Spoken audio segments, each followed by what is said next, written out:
নমস্কার বন্ধুরা, হরেক হরেক কম্বাতে তোমাদের স্বাগত। আজকে তোমাদের সাথে শেয়ার করছি পালং শাক দিয়ে ডালের রেসিপি ডাল পালং। কিভাবে তৈরি করা যায় এই অসাধারণ সুস্বাদু স্বাস্থ্যকর রেসিপিটি দেখে নেওয়া যাক আজকের এই ভিডিওটিতে। এখানে 2 আঁটি পালং শাক নেওয়া হয়েছে। এবার পাতাগুলোকে ভালো করে বেছে নিতে হবে। শীতকালে বাজারে প্রচুর পরিমাণে পালং শাক পাওয়া যায়, আর ওই পালং শাক দিয়ে নানা রকমের পদ আমরা বাড়িতে বানিয়ে থাকি। এটা দিয়ে তোমরা ভাত বা রুটি যেটা দিয়ে হোক না কেন অসাধারণ খেতে লাগবে। আমি তোমাদের বলছি, তোমরা একবার খেলে বারবার খেতে ইচ্ছে করবে।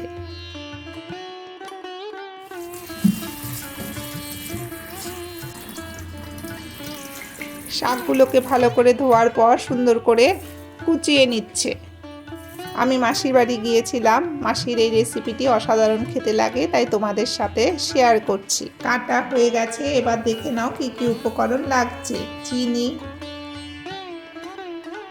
আদা বাটা, সর্ষের তেল, ঘি, নুন, শুকনো লঙ্কা, তেজপাতা, কাঁচা লঙ্কা, হলুদ, 5 ফোড়ন,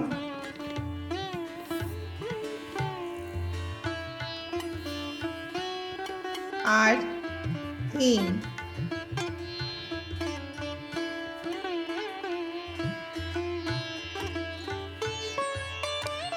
এখানে রয়েছে কুচানো পালং শাক আর 200 গ্রাম ভাজা বিউলির ডাল। একে আধা ঘন্টা আগে ভিজিয়ে রাখা হয়েছে। এবার প্রেসার কুকারে ঢেলে দিল।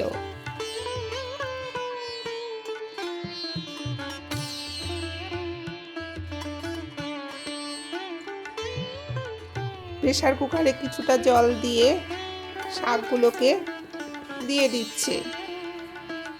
পালং শাকে আছে উচ্চ মাত্রায় ম্যাগনেসিয়াম, যা রক্তচাপ কমাতে সাহায্য করে।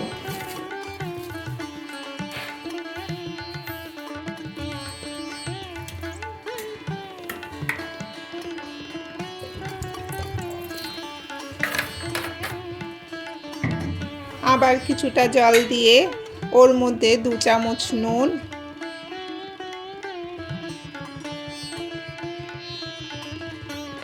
হাফ চামচ চিনি। চিনিটা স্বাদটাকে ব্যালেন্স করে। তোমরা যারা চিনি খাও না তারা এটাকে স্কিপ করে যেতে পারো। এবার দিচ্ছে 1.5 চামচ হলুদ,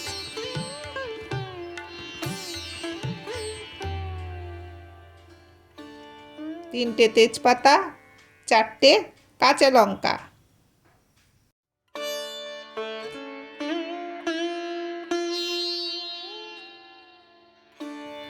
দিচ্ছে 1 চামচ আদা বাটা,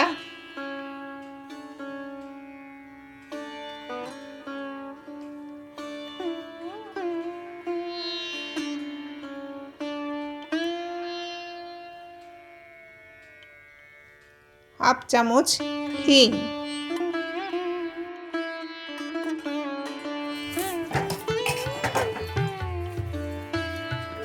এবার ভালো করে নাড়িয়ে চাড়িয়ে ওর মধ্যে 4 চামচ সর্ষের তেল দিয়ে দিল।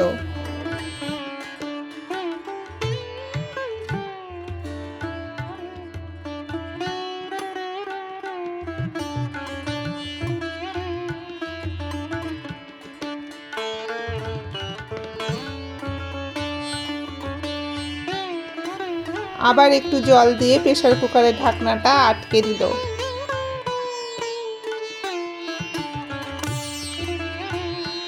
হাই ফ্লেমে 6টা সিটি দিয়ে প্রেসার কুকারের ঢাকনাটাকে খুলে দিল।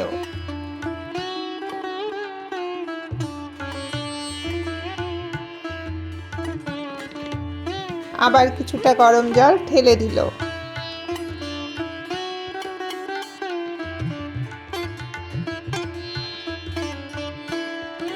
কড়াইটা গরম হলে ফোড়নের জন্য ওর মধ্যে 4 চামচ সর্ষের তেল,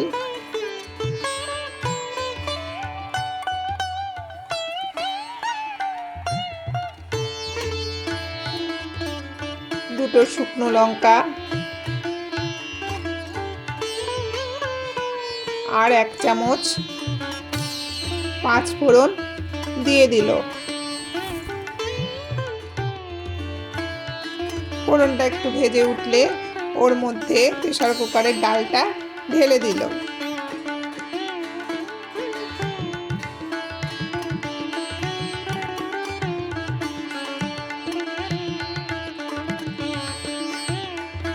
আবার একটু নেড়ে গরম জল প্রেসার কুকারে দিয়ে প্রেসার কুকারটা ধুয়ে সেই জলটা কড়াইতে ঢেলে দিল।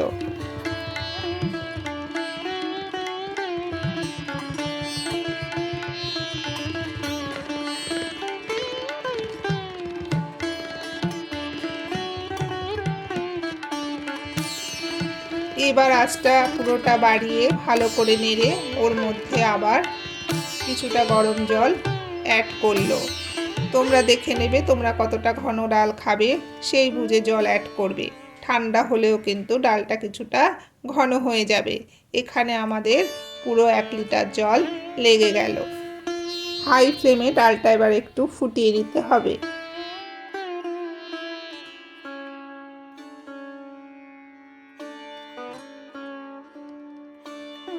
ডাল হয়ে গেছে, এবার পাত্রে ঢেলে দিল। অ্যাড হলো 1 চামচ ঘি। চটজলদি একটা অসাধারণ সুস্বাদু রেসিপি। তোমরা একবার না বানালে বুঝতে পারবে না এর কি অসাধারণ স্বাদ। তাহলে আর দেরি কেন, বাজারে ভালো পালং শাক থাকতে থাকতে নিয়ে এসে বানিয়ে ফেলো। কেমন লাগলো খেয়ে অবশ্যই জানিও। ভালো লাগলে একটা লাইক আর শেয়ার করো তোমাদের পরিচিতদের মাঝে। নতুন যারা আছো তাদের সাবস্ক্রাইব করার অনুরোধ রইল। তোমরা সবাই ভালো থেকো, সুস্থ থেকো। আবার দেখা হবে নতুন এক ভিডিওতে।